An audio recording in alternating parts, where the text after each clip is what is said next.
ಭಾರತ ಪಾಕಿಸ್ತಾನ ನಡುವೆ ಈಗ ಯುದ್ಧದ ಕಾರ್ಮೋಡ ಆವರಿಸಿರುವ ಬೆನ್ನಲ್ಲೇ ಉಭಯ ರಾಷ್ಟ್ರಗಳಿಗೂ ಕೂಡ ಅಮೆರಿಕ ಸಲಹೆಯೊಂದನ್ನು ಕೊಟ್ಟಿದೆ.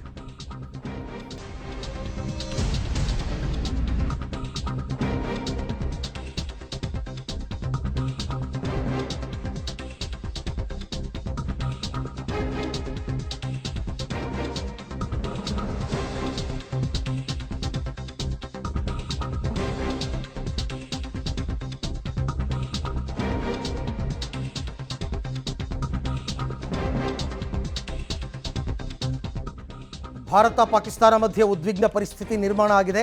ಹಾಗಾಗಿ ಎರಡೂ ದೇಶಗಳಿಗೆ ಮತ್ತೆ ಅಮೆರಿಕ ಸಲಹೆಯನ್ನು ಕೊಟ್ಟಿದೆ. ಏನಂತ, ಕಾಶ್ಮೀರದ ವಿಚಾರದಲ್ಲಿ ಎರಡೂ ದೇಶಗಳು ಒಮ್ಮತ ಪರಿಹಾರವನ್ನು ಕಂಡುಕೊಳ್ಬೇಕು, ಮಾತುಕತೆ ಮೂಲಕ LOC ಸಮಸ್ಯೆ ಬಗೆಹರಿಸ್ಕೊಳ್ಬೇಕು. ಭಾರತ ಪಾಕಿಸ್ತಾನಕ್ಕೆ ಹೀಗಂತ ಸಲಹೆ ಕೊಟ್ಟಿರೋದು ದೊಡ್ಡಣ್ಣ ಅಮೆರಿಕ. ಅಯ್ಯೋ, ಪ್ರತಿ ಸಾರ್ತಿ ಆದಾಗಲೂ ಈ ಥರ ಗಲಾಟೆಗಳಾದಾಗಲೂ ಎಲ್ಲರೂ ಇದರ ಉಚಿತ ಸಲಹೆಯನ್ನು ಕೊಡ್ತಾನೆ ಇರ್ತಾರೆ. ಏನು ಮಾತುಕತೆಯಪ್ಪ, ನನಗಂತೂ ಅರ್ಥ ಆಗ್ತಿಲ್ಲ.